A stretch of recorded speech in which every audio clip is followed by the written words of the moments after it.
Hello, everyone. Welcome to the Skull Session Recruiting Podcast brought to you by BuckeyeHuddle.com. I'm Marc Givler, got Kevin Noon with me here today.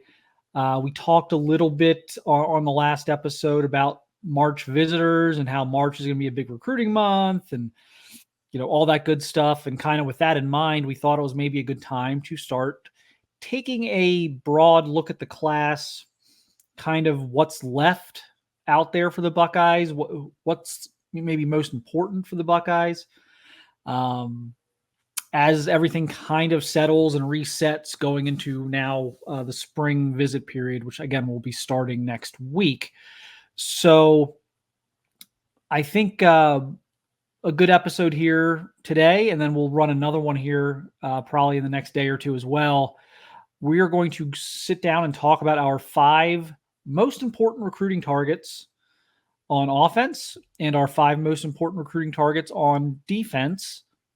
We're going to do the offense first because because scoring points puts people in the seats. I don't know. Because offense is better. I don't know.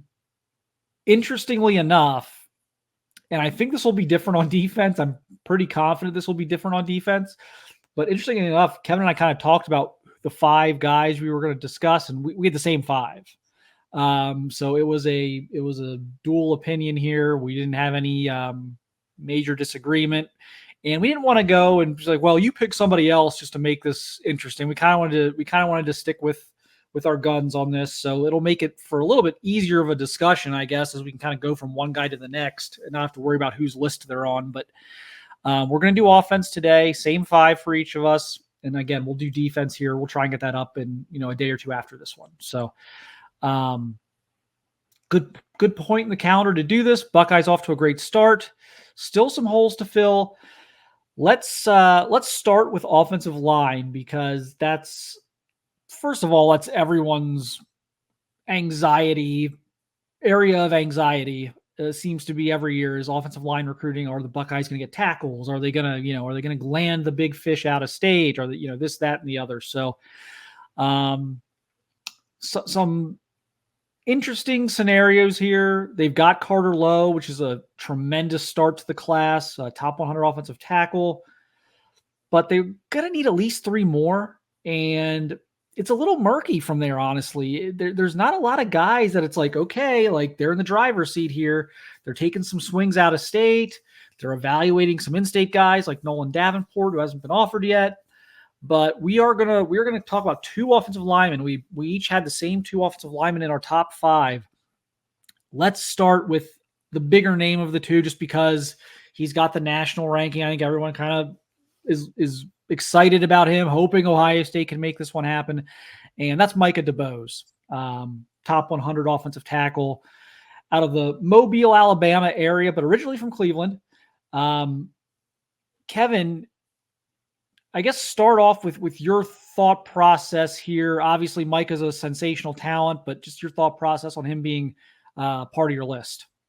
Yeah, I would say out of the 5 players that I put on my list, which were the same 5 players you had, as you'd mentioned, he might be the biggest quote unquote reach, but I don't really feel that he is a true reach, obviously with his Ohio ties, despite being from the state of Alabama. But Ohio State has, at least at this moment, broken through in Alabama and picking up a verbal commitment from Naeem Offord. He's just that good. I mean, I think he is a hell of a player. Ohio State has probably not landed that huge national name lineman since Donovan Jackson. And if you want to go back even maybe a little prior to that, Paris Johnson Jr., and that's not taking anything away from Carter Lowe, who I think should have that sort of classification, but being an in-state player, he's not going to get that, at least from Ohio State fans. But DeBose is that frontline type of player, that one that, people will get to National Signing Day and still be talking about. You remember when Ohio State got that verbal commitment from Micah DeBose, if that were to happen? He's that type of player because he is that true, highly ranked, top whatever, top 50 national type of player at tackle, of the player that Ohio State has seen kind of get away from it the last couple of years. Yeah, I don't think there's much question, at least from where I sit, that he is the best offensive lineman on their board. He is a violent run blocker. He's athletic. He plays with kind of this level of nasty that you just haven't seen a lot over the years. He's a special talent to me. I think he's probably more of a 5-star guy. I don't know that he's a 5-star across the board with everybody, but I think a lot of people have him in the 4-star range. But for me, he's a 5-star prospect. I think he's a incredibly special talent. I kind of agree with you. Of the guys we're going to talk about, I think he's the longest shot of the 5. That doesn't mean it doesn't mean it's a no shot. If it was a no shot, I wouldn't have had him on my list. I'm not going to just put a kid on there just because he's good. But they have a puncher's chance here. They're going to get an official visit. They've had him on campus already before his official. So there's familiarity. There's need. There's early playing time available for him. There's a lot that they have going, the Cleveland ties, but I look at his list and it's like, if you didn't know he was from Cleveland, you wouldn't guess he was from Cleveland. Alabama, Auburn, Florida State, LSU. That looks like the list of a kid who's from Mobile, Alabama. That looks like what the list would look like if you said, what do you think a 5-star kid from Mobile, Alabama's finalist would look like? Those are like the schools that would immediately come to your mind. And Ohio State's in there. So they are an outlier here. That doesn't always mean anything, though. They were an outlier for Raekwon McMillan. Raekwon McMillan and Von Bell weren't looking at a lot. Von Bell at Notre Dame a little bit, but Raekwon McMillan was not looking at any other Southeastern schools. He was pure SEC country. Von Bell was mostly that. So you can win these. They're on there for a reason. They're on his list for a reason. But yeah, I think just his pure ability at the position he plays, that a position Ohio State needs, a position that every program, is probably the second or third most important position on the field. He just had to make the list for me, even though, again, I would take the field right now for him. But we're going to go see him on Southern Swing. He's going to make an official visit to Ohio State probably in the summer. And there's a lot of time left in this one for them to kind of make their move. Yeah, I agree. I mean, it's I agree in terms of I would probably take the field there, but this is not the situation of, well, Ohio State is totally an outlier here. Yes, geographically it's an outlier, but it does have that relationship just based on the Cleveland ties, everything else there. And the big unknown for me, especially when it comes to offensive linemen, Chip Kelly is not an offensive line coach per se, but he has been able to really maximize a lot of things offensively when he was at UCLA and other stops. So if I'm an offensive lineman, I'm going to be kind of curious as to what Ohio State looks like. The thing that may work against Ohio State is we're not going to know anything coming out of the spring game. We're not going to be like, wow, Ohio State has solved all of those issues. But then again, if I am a rising senior offensive lineman, I may look at Ohio State's depth and be like, wow, I really have an opportunity to come in there because Ohio State is not deep at a lot of positions, and especially when you look at tackle. And we may be talking differently here in a couple of months if a Luke Montgomery is able to step up and move into a role, or however that may work, or if Ohio State goes into the portal and gets a 2-year or 3-year answer versus a 1-year rental, whatever that may be. But there's just something here that just keeps me coming back to Ohio State really having a legitimate chance, not just they've got a shot. I mean, I really think Ohio State has an opportunity here, not to the point of where I'm ready to say it's 51% Ohio State, 49% everybody else. If that were the case, then I would take Ohio State over the field. But even if I felt that Ohio State had a 25% chance and all these other programs had 20-20, 15-10, I would still take the field just based on how simple odds work. Yeah, and there are some interesting conditions here. So, Auburn's having some issues. Alabama's just a complete wild card until we see what they look like this fall with DeBoer. So I think, again, that's been able to help a lot of schools in SEC country, just the power vacuum right now that's kind of been sucked out of there with Nick Saban's retirement. So I think there are some conditions here that help. LSU seems to be making a very good push right now for DeBose. How does that fit from a schematic standpoint now that, Chip Kelly's here and there's going to be more of a diverse run game? Chip's offense has generally been fun for offensive linemen to play in. Can they put something on tape this fall? Because that's the other thing, we won't know anything after the spring game, but I don't see this as a recruiting process that's going to be over until November, December anyway. And that's not even saying, oh, well, he could he commit somewhere in June or July? Sure.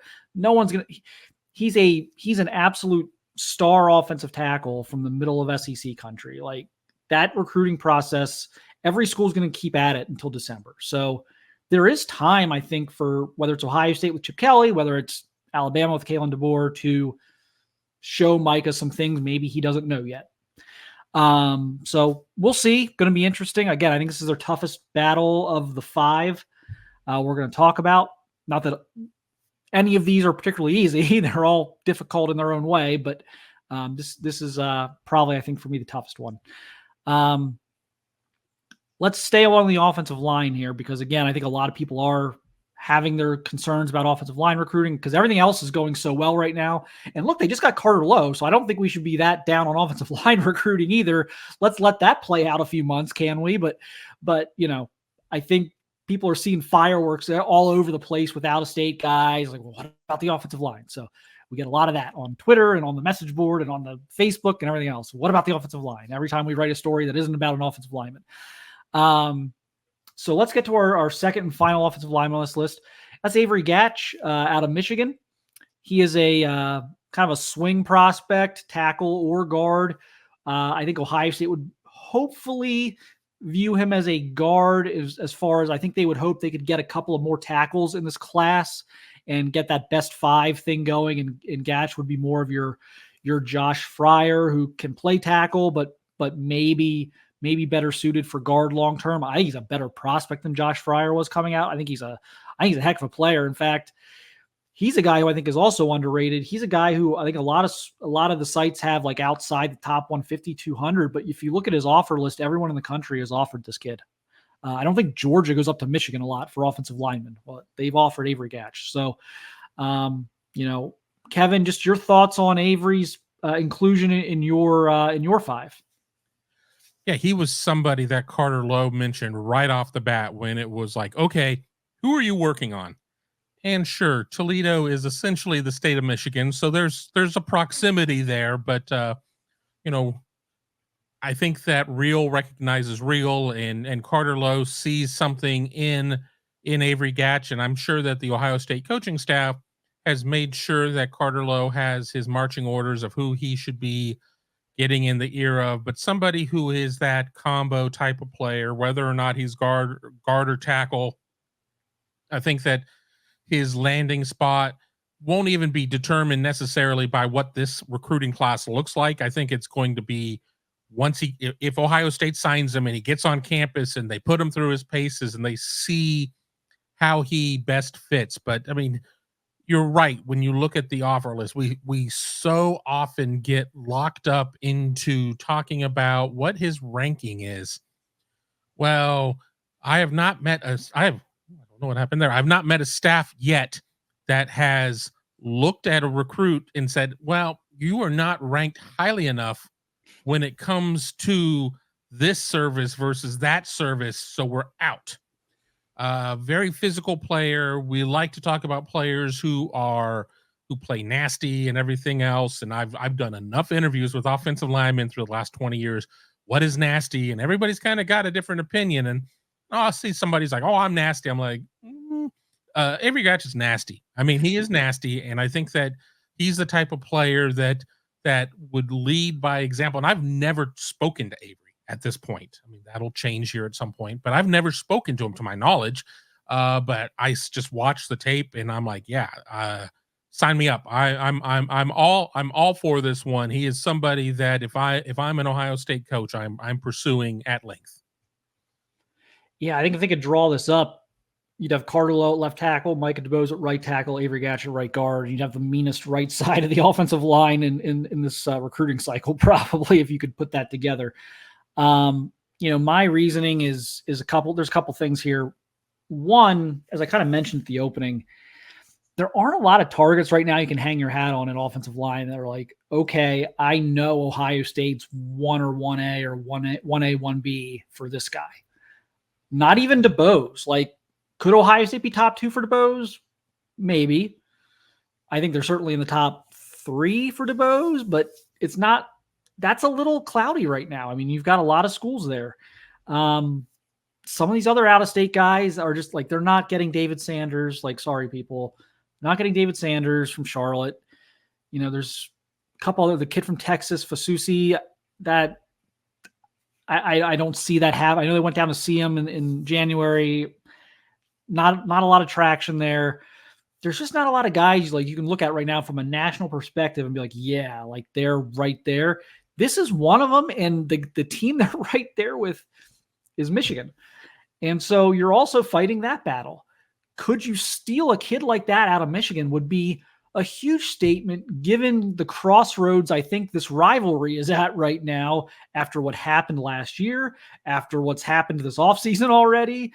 Like this rivalry is at a point where it can go in kind of any of about 4 different directions, and winning a battle like this would be huge. Now, the fact that Gatch is a offensive lineman, I think helps Michigan's cause here because Sharon Moore is an offensive line guy.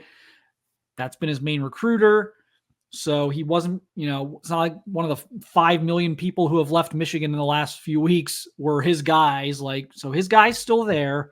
So that's going to make this difficult. So I do kind of have Ohio State 2 right now behind Michigan, but it's definitely those two. You talk to anybody, it's definitely those two. Carter Lowe has, as you mentioned, struck up a very good friendship with Avery, trying to get him to come with him to Ohio State. We'll see how that goes. But this is a guy who they've prioritized as well, and they're in the top 2 for. You're going against a rival, so I think there's a lot of things here that make him one of the 5 most important remaining offensive recruiting targets. Kevin, anything to add before we jump over to our next guy? No, I mean, let's remember Ohio State has 3 offensive commits at this point of their 8-man class to this point of verbal commits. Only 3 are on offense. So the board is kind of wide open as to where they go, but having somebody like this, not in state, but a neighboring state that is in that radius is so important. And as you say, with it being an Ohio State-Michigan battle, if you win this battle, it's a +2. 1, you land the kid. 2, you keep them away from your biggest rival. Ohio State and Michigan are maybe going head-to-head a little bit more toward the end of Jim Harbaugh when you look at Aaron Scott, when you looked at Bryce West, when you looked at some of those types of guys, but there wasn't a ton of crossover. To be able to get that +2 in the state of Michigan is huge, and I've been a big supporter of saying you cannot recruit defensively. You cannot recruit to deny your opponent somebody. There's just not enough space in a class on a roster to be able to do that. But when you damn well want the guy, it is so important to be able to connect. So, I think that this is going to be one where Ohio State is going to have to put a lot of effort in. With Brian Hartline, with his still pseudo OC type of thing, does he get brought into this a little bit to recruit as well? Because I think a lot of people are still trying to figure out Justin Fry, the recruiter. I'm not ready to say that he's not a great recruiter. We just, I don't know if I have enough data yet to be able to get there, but this one's going to have to be a team effort. I think there is a lot of importance here. If, I think that in terms of just athlete to athlete, DeBose may be more important, but I could really make a strong argument as to why Avery Gatch is it may even be more important. Yeah, I could too. I think it's close as well, just because I think they've got a little bit better chance at Gatch, and I think again you'd be beating Michigan for him, and I just if you lose the Avery Gatch battle, you're going to play against him 4 times, maybe 6 or 7 or 8 times. The way the world is set up right now, if you lose DeBose to Auburn, Alabama, LSU, Florida State, maybe you'll play him, maybe you won't. So, yeah, it'll be interesting. Big class, big cycle for Justin Fry. I think he's got to pull one of these guys. Okay, so we've got the offensive line portion of the show out of the way. Now we get to talk about some skill guys, some very exciting players on the offensive skill. Let's start with a running back out of Kevin Noon's old stomping grounds there in Orange County. How about 5-star running back, depending on which service you use, 5-star running back Jordan Davison out of Mater Dei. I truly believe the 2 best high school football programs, and I don't include IMG in this because they're not really a high school football program. I believe the 2 best high school football programs in the country right now are both out there in St. John Bosco and Mater Dei. I've been out there to both places. I've seen how they operate. I've watched them play games. We've seen the talents come out there over the years. It's like going to a college program. It's just amazing. But the Buckeyes have had a tough go of it at Mater Dei. They've not been able to break through. All of a sudden, Chris Henry Jr. is out there, so he can maybe help break the curse. And here's Jordan Davison coming in for a 5-day visit at the end of March. And right now, they've got a lot of running back options, but this is the guy for them. I really believe that. Of all the guys they're in on, they like a lot of these guys. I think this is the one that they are most enamored with, Kevin.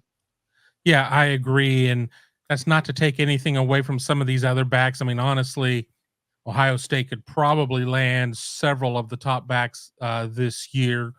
Granted that none of them are South Florida and that Miami decides to pursue at the 11th hour. But with my knowledge of Mater Dei was a team that would always play my high school in the first round of the Southern CIF playoffs, and good old Irvine High School has never beaten Mater Dei. So I am keenly aware of just how good Mater Dei is, and Jordan Davison is one of these players that kind of jumps off the page to me. The highlights we had there, we did not have some of the ones off the top of the tape, but he's got speed, he's got vision, he's got balance, he's got patience. I mean, he's just really a complete player. I kind of find it humorous that he is not a consensus 5-star at this point, and yes, it's really early. It's February. A lot of services only have a dozen 5 stars, 15 5 stars. They're not filled out. I would be floored if Jordan Davison was not a 5-star by everybody, a unanimous one by the end of the cycle, or at least out of the services that I pay attention to, which is everybody not named ESPN. But Davison is a tremendous talent. Obviously, Texas is very involved as well. We just recorded another Skull Session recruiting podcast talking about his desire to leave the state of California. So USC not being mentioned, UCLA not being mentioned. I mean, UCLA is kind of all over the place right now with the departure of Chip Kelly. This is one that Ohio State certainly would love to win. Some people may say, oh, it's a bit of a luxury pick. Well, Trevion Henderson's coming to the end of his eligibility. Quinshon Judkins doesn't really have to stick around much longer. Ohio State gets really young, really quick at that position. And Ohio State's definitely taking more than one back, but Jordan Davison is the real deal. He's doing it against some of the best competition out there. I know the league. I've seen the league, and he's doing it. Yeah, there's a lot of reasons for him to be on this for me, and I'm usually the guy who devalues running backs probably a little bit, but they got to take two. Let's say no one transfers, everyone just comes back. You know, Judkins is a 3 and done. I mean, you can kind of forget that right now. Trey Henderson's gone, so you're left with Peoples, Hayden, Williams, Dixon.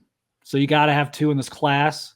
And again, that's if nobody transfers, which we're not saying anyone's going to transfer, but I mean, has anyone paid attention the last 18 months of college football? People transfer. So they got to get, so again, you're talking about 2-back class. You need a guy in this class who, quite frankly, is going to be able to help you as a freshman. Maybe not start for you as a freshman, but who's going to be able to, kind of be that third back in the rotation. And this is the guy you've kind of deemed as your top guy. This is the guy who's arguably the top back in the class nationally. And I think they lead. I think they've led since last summer. I think Texas is making it interesting. I think Texas is probably the biggest fly in the ointment right now. I think Oregon's probably third.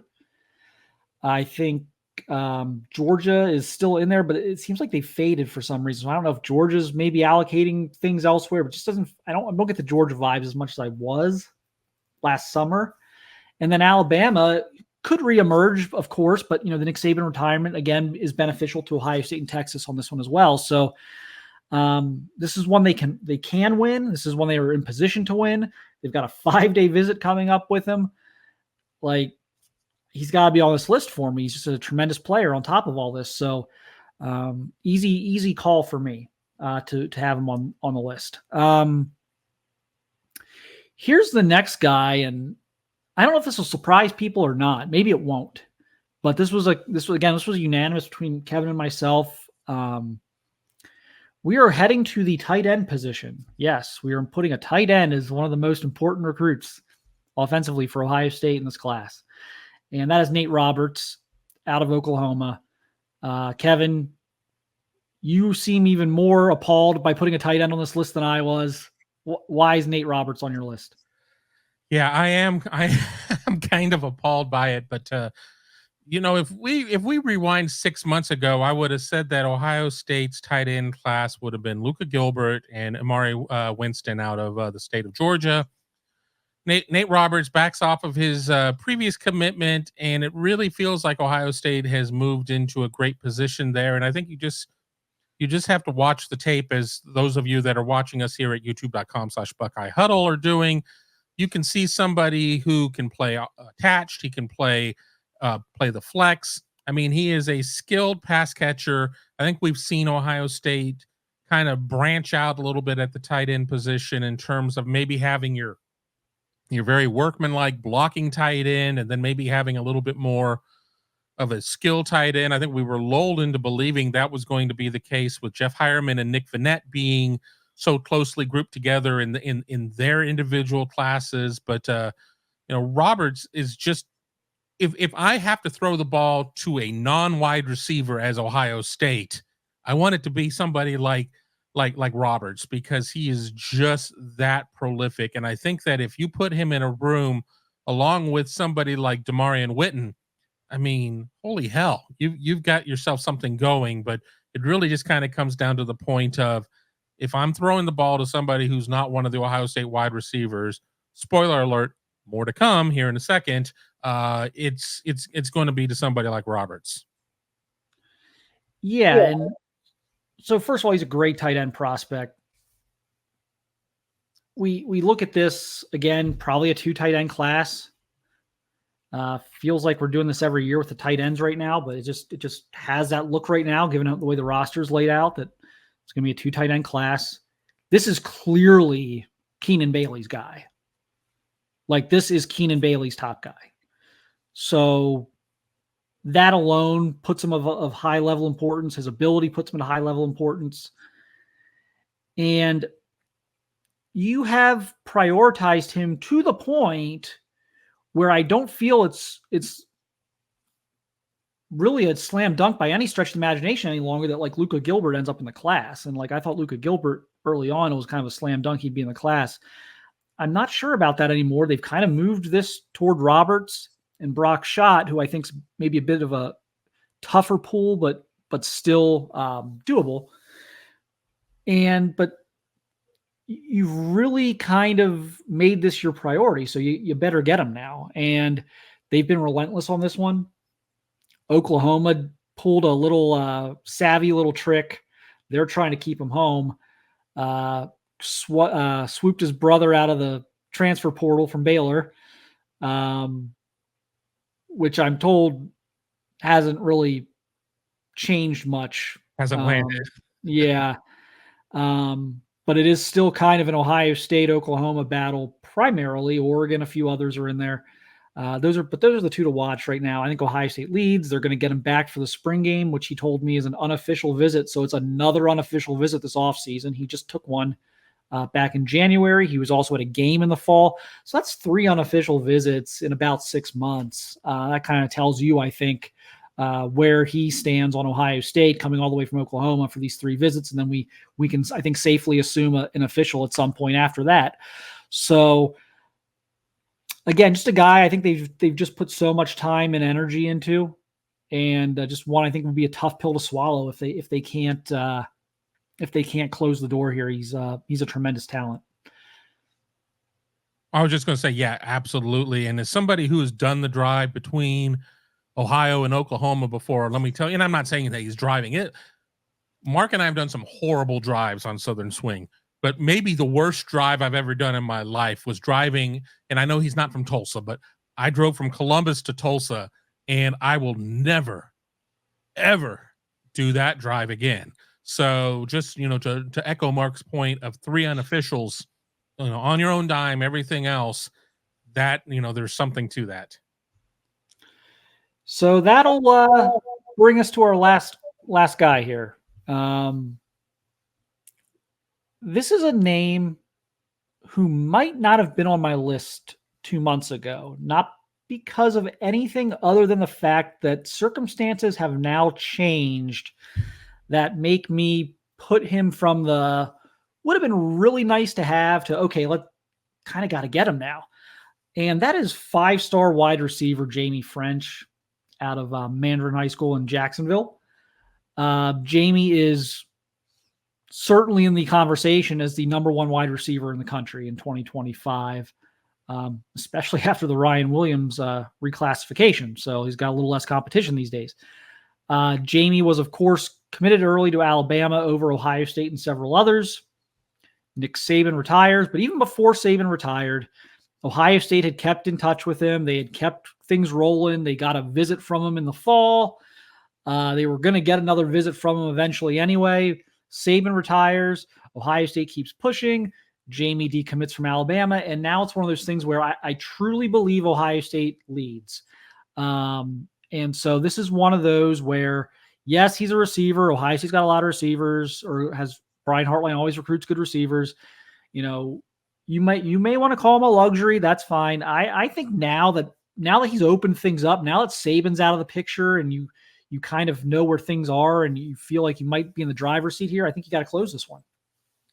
Yeah, absolutely. I mean, if you are wide receiver then you have to land Jamie French, plain and simple. And the fact that Jamie French never really gave up on Ohio State despite being committed to Alabama, and it is well documented, obviously, that Nick Saban is retired and Kalen DeBoer's there, and we really don't necessarily know what's going to happen moving forward, if he's going to be able to carry the water immediately and what that's going to look like, and who's really going to be quarterbacking at Alabama, and go on and on and on. And it doesn't really matter at this point because Jamie French has decommitted from there. And as we know, it is a very rare occurrence where you decommit from somewhere only to go back there. It does happen sometimes, but it's kind of a special circumstance when that's the case. So you look at Ohio State's recruiting board, you have Jevon Boggs already in the class. So that's one. I mean, there certainly are some big names out there that Ohio State will continue to pursue. People say about Brian Hartline, he doesn't recruit as much as he selects. Well, you select Jamie French 8 times a week. I mean, that one is very simple. I mean, he is he's got the whole, the whole enchilada when it comes to his game. The state of Florida is going to be really deep this year with top end receivers, but Jimmy French is maybe even just a half level above a couple of the other top names.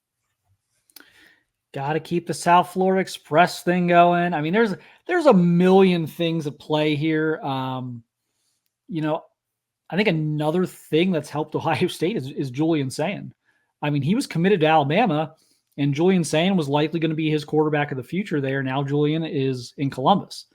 So he's got those connections now with both Aaron Nolan and Julian Sayin as young quarterbacks on the Ohio State roster. And that's generally how it works. Like if you're a 5-star receiver, if you're a big-time receiver, your quarterback in college is generally going to be the quarterback who comes in a year in front of you. That's how Marvin played a lot of his time with CJ Stroud and some of the other generation that played with Justin Fields. It's just usually you end up, because receivers are able to kind of get out there a little bit earlier in a lot of ways, a lot of times. So a lot of times you do end up playing with the quarterback in front of you. So you're selling that Aaron Noland or Julian Sayin. Jamie's got good relationships with both of those guys, and that's helping Ohio State just as much as the Heartline relationship is helping Ohio State at this point.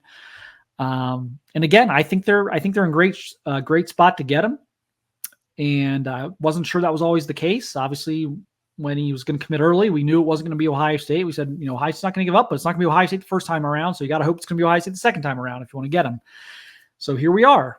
And a lot of good signs for Ohio State right now. So that would be another just massive recruiting win for the Buckeyes at wide receiver, but I think it's one they can pull off. Yeah, I mean it would be a huge get, and you sit there and you look at the 3 players that Ohio State already has on offense, and if Ohio State goes 5 for 5 or 4 for 5 here or something like that, I mean, once again, we're looking at another, Ohio State stacking these types of classes together, but the fact that Marc and I agreed on these 5 names, and it wasn't like we had to kind of wrestle with it. It's like, well, I'm trying to pare it down from 7 to 5. I sent my list, and he's like, yeah, I can't argue with you. This is my list too. And Jamie French is the real deal, as is all the rest of the 4 guys on the list. Yep. So that's our 5. We will do a very similar episode with our 5 on defense, which again, there's so much variance right now on defense. The offensive targets are kind of starting to, I guess, cream kind of rising to the top there a little bit. Defense, there's a lot of bodies at a couple different levels of the defense they're still on. So I think Kevin and I might have some different thoughts on that.